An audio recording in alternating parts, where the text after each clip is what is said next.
Well, the earliest memories were from Russia.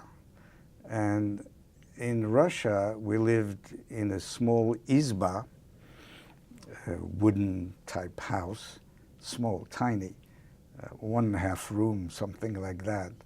And my mother was forced to share it with a Russian woman, and she had 1 and then 2 kids there.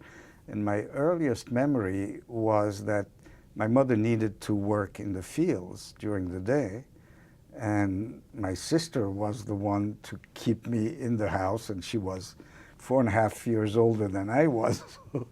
And she was sort of impatient to stay in that place and wanted to leave the house, go to the fields.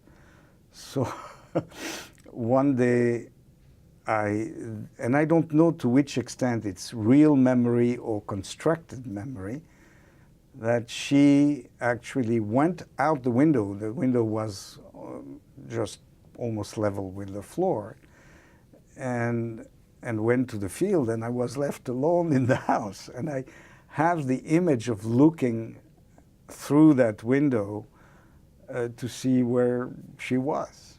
But I don't know what is image and imagination there. Another image, but that's probably because my sister told me that she had stolen an arbus, which is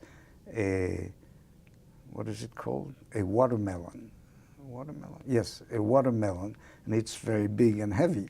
So she couldn't carry it, so she rolled it on the ground to bring it to the izba, and was finally able to bring it.